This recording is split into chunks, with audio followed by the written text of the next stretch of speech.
good afternoon. Have you ever looked in the mirror and thought, I can do better, I can be better? Maybe life knocked you down, maybe you made choices that didn't serve you, or maybe you just feel stuck waiting for the right time to change. Before you can rebuild yourself, you must first understand why you want to change. Most people focus on the how, the steps, the habits, the strategies, but without a strong why, none of those will last. The reason many people start a journey of self-improvement only to quit halfway through is that they never had a powerful enough reason to keep going. They were motivated by surface-level desires rather than a deep personal conviction. If you don't have a strong why, every challenge will feel like an excuse to stop. But if you do, no obstacle will be big enough to hold you back. Think about the last time you tried to make a change in your life. Maybe you wanted to get healthier, be more disciplined, or pursue a dream you've been putting off. At first you were excited. The energy was there. You set goals, made plans, and felt unstoppable. But then reality hit. The motivation faded. You got tired. Life got in the way. And suddenly, what seemed so important just a few weeks ago started to feel impossible. This is where most people give up, but why? It's not because they aren't capable. It's not because they lack intelligence, talent, or resources. It's because they never truly connected with their reason for starting in the first place. They focused on what they needed to do, but they never asked themselves why they needed to do it. And when things got hard, they had nothing to hold on to. Imagine you're trying to climb a mountain. If you're doing it just because someone told you it's a good idea, the moment you get tired, you'll turn back.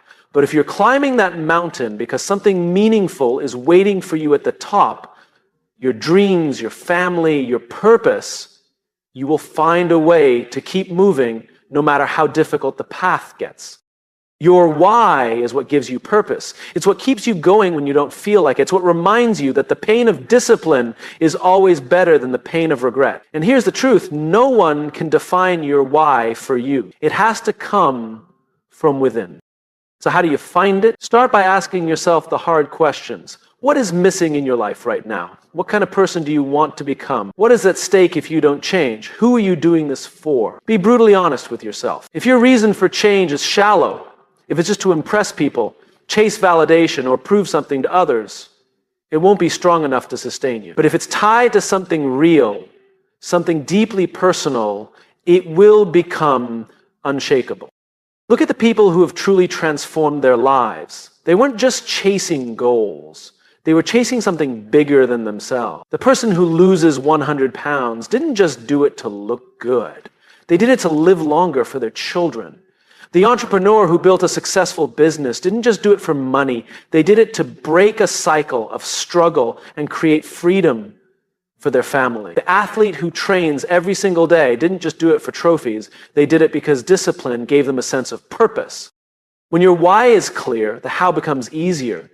You don't need to rely on motivation anymore because you have something stronger, commitment. You don't get distracted by temporary discomfort because you're focused on something permanent. You don't stop when things get hard because you understand that struggle is part of the process. Rebuilding yourself isn't about finding the perfect plan. It's about finding the perfect reason. If your reason is strong enough, you'll figure out the rest. So before you worry about how to change, ask yourself why you must. Find that answer and everything else will fall into place. Change is often seen as something massive, something that requires a complete overhaul of our lives, a dramatic shift in behavior, or an intense transformation overnight. That's why so many people hesitate to start. The thought of doing everything at once feels overwhelming. The pressure to be perfect, to suddenly become a different person, is enough to make anyone feel paralyzed. But the truth is, change doesn't happen in one big leap. It happens in small steps. Every great transformation starts with a single action. If you look at the most successful, disciplined, or fulfilled people, you'll realize they didn't wake up one day and become that way. They built themselves through consistent, small wins. A writer doesn't publish a book in a day. They write a few hundred words every morning. An athlete doesn't become a champion overnight. They train a little harder. A person trying to rebuild their life doesn't change everything instantly. They start with one habit, one decision, one intentional step in the right direction.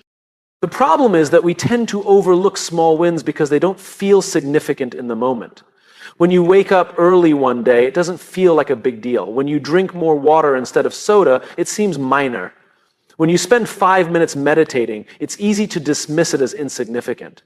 But what we fail to realize is that small wins compound. Just like small negative habits, procrastination, poor eating, or avoiding responsibilities, slowly add up and pull us down, small positive habits build us up. Imagine if you improved by just 1% every single day. At first, it wouldn't seem like much.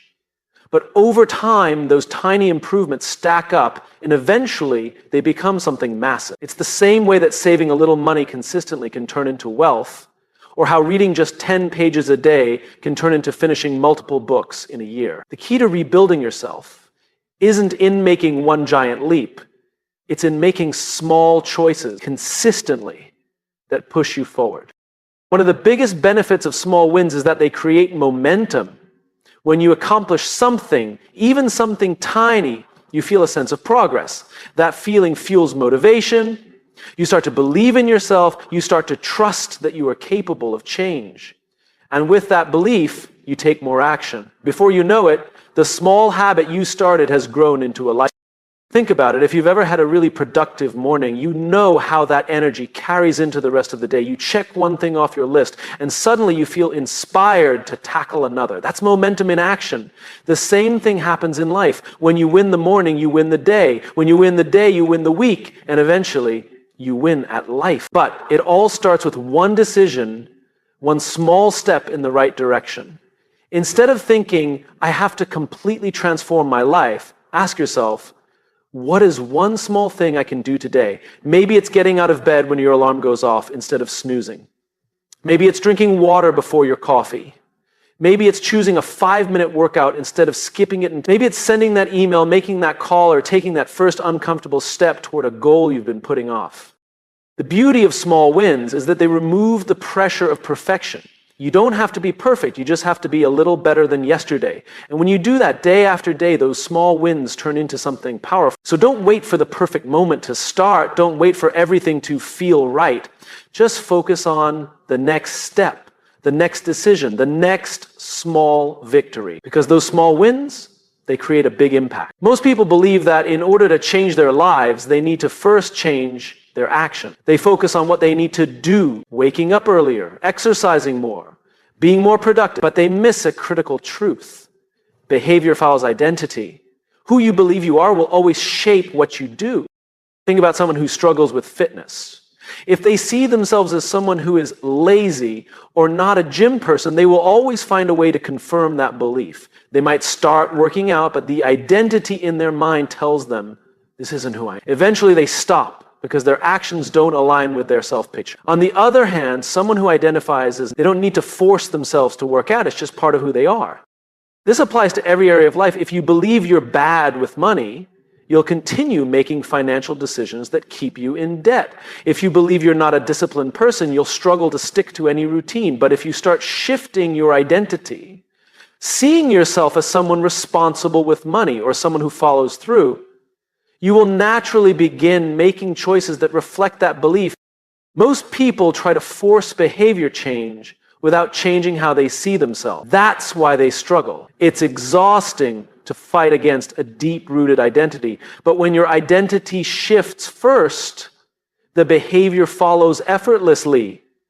Instead of relying on willpower, your actions become an extension of who you already believe you are. The key to rebuilding yourself isn't in just changing habits.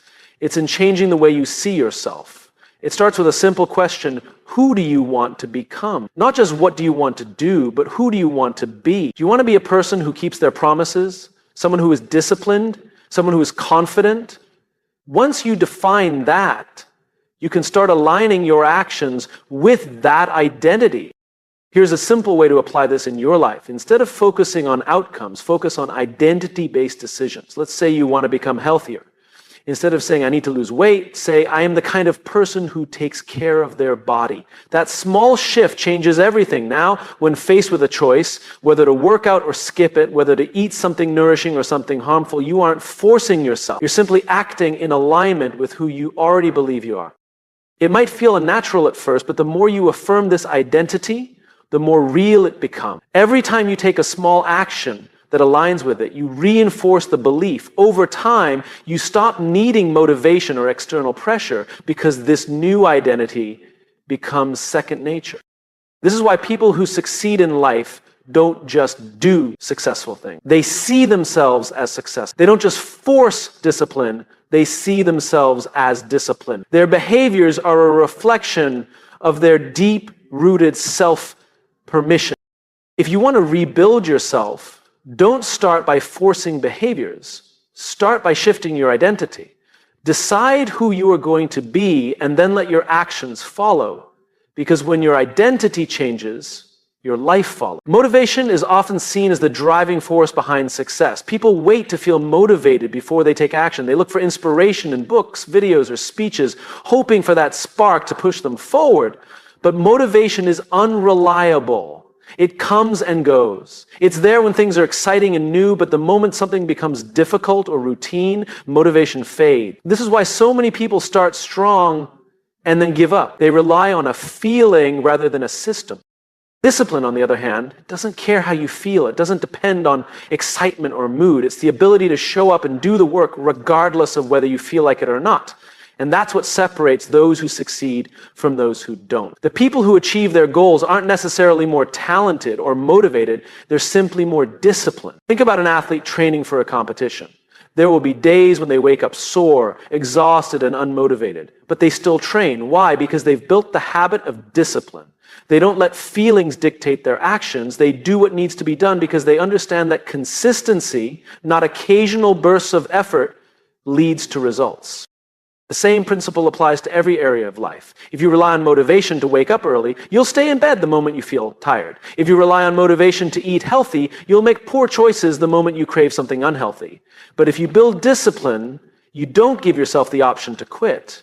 You simply follow through. Discipline is about setting standards for yourself and sticking to them no matter what. It's not about being perfect.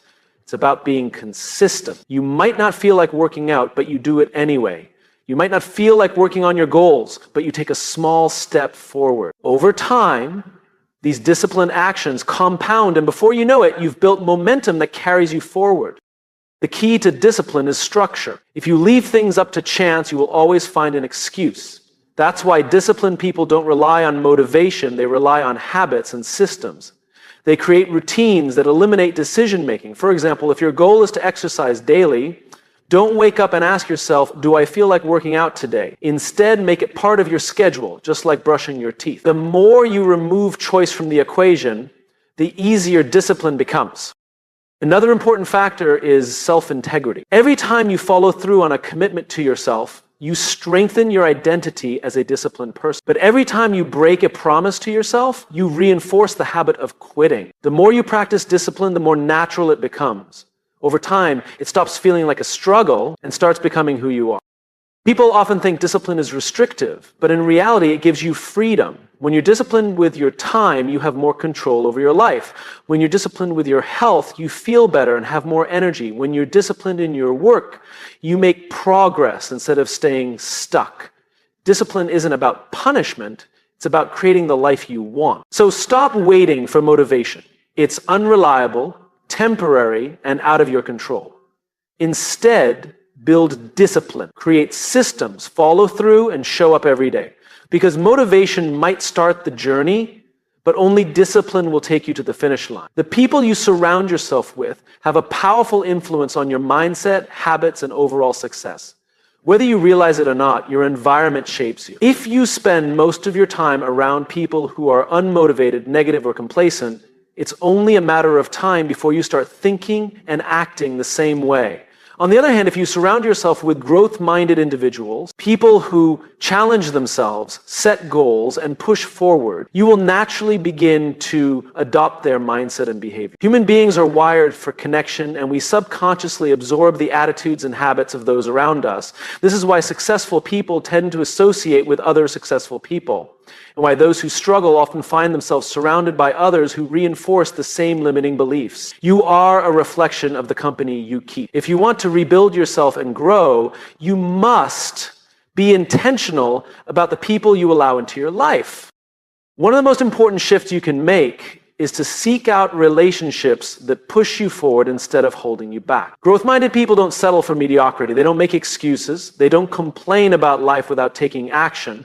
Instead, they take responsibility, seek improvement, and encourage those around them to do the same. When you spend time with these types of individuals, their energy becomes contagious. You start to believe in bigger possibilities for yourself. You feel inspired to take action. You start thinking at a higher level. Think about a time when you were around someone who had a strong work ethic, a positive attitude, or a clear sense of purpose. Didn't it make you want to step up your game? Now contrast that with a time when you were surrounded by negativity, people who constantly complained, made excuses, or discouraged your ambitions. The difference is night and day. One group fuels your growth, while the other drains your potential. If you want to surround yourself with growth-minded people, start by evaluating your current circle. Ask yourself, do people around me inspire me to be better? Do they challenge me to grow, or do they keep me comfortable? Are they solution-focused, or do they dwell on problems? Do they support my goals, or do they make me doubt myself? If you find that your current environment is limiting your growth, it may be time to make some difficult but necessary changes.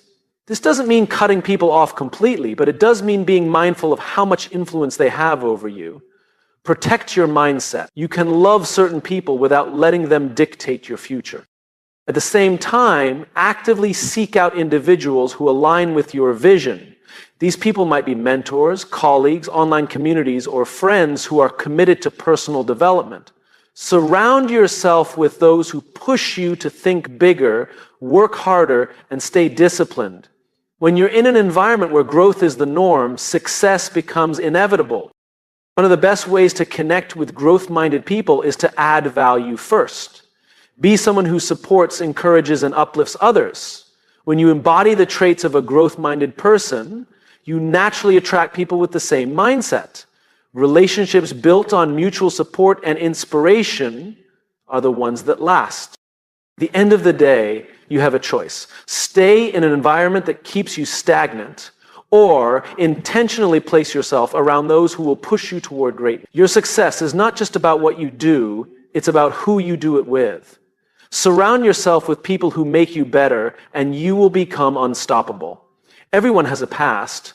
Some parts of it bring pride, while others bring pain. We've all made mistakes, faced failures, and dealt with situations we wish we could erase. But too often, people allow their past to define them. They carry their regrets, their bad decisions, and their hardships as if they are permanent labels, unable to be changed. They let their past become a life sentence, trapping them in guilt, shame, or the belief that they are not capable of something better. But here's the truth. Your past is not identity. It is simply a series of lessons, experiences that were meant to teach you, not to limit you. The person you were yesterday does not have to dictate the person you become tomorrow. You are not defined by your mistakes, your failures, or the things that happen to you. You choose to do next.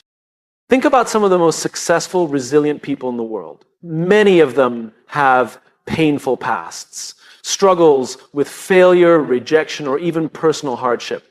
But what separates them is that they did not allow their past to keep them stuck. Instead, they used it as fuel. They learned from their experiences, made adjustments, and moved forward with greater wisdom and strength. They understood that growth comes from learning, not from staying in the same place. Too often, people replay their past over and over in their minds, punishing themselves for things they cannot change. They allow guilt and regret to take over, convincing themselves that they are not worthy of a fresh start. But what if instead of seeing your past as a prison, you saw it as a classroom? What if every mistake, failure, or setback was actually preparing you for something better?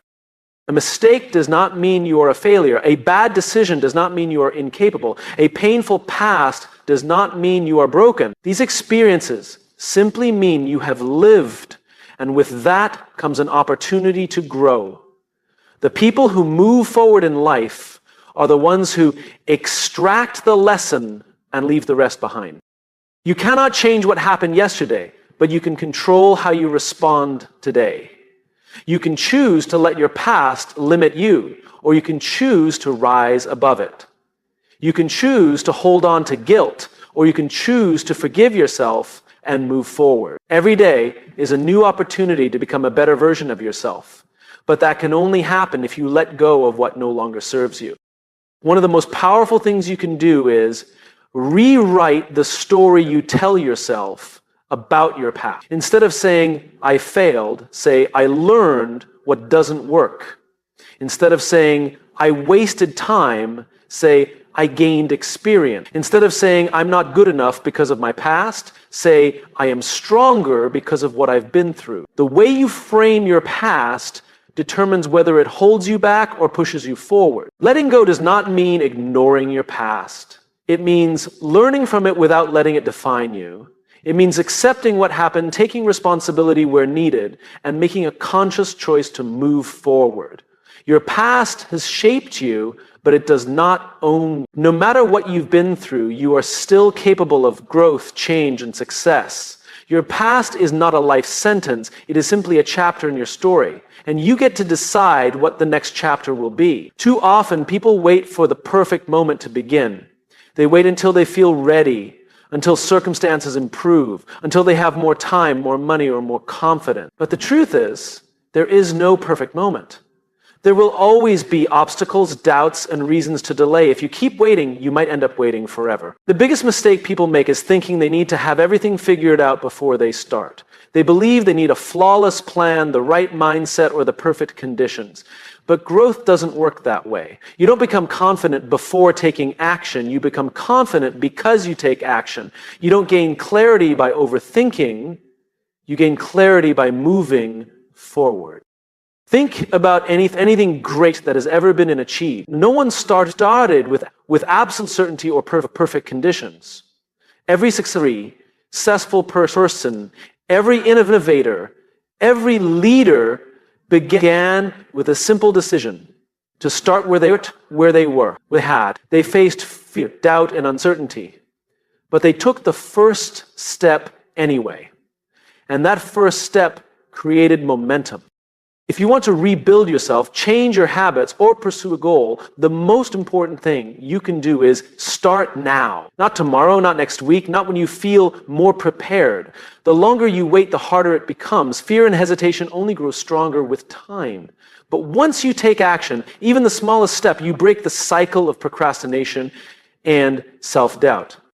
Starting doesn't mean doing everything at once. It means committing to just one action. If you want to improve your health, don't wait until you have the perfect workout plan. Just go for a 10-minute walk today. If you want to learn a new skill, don't wait until you have the perfect schedule.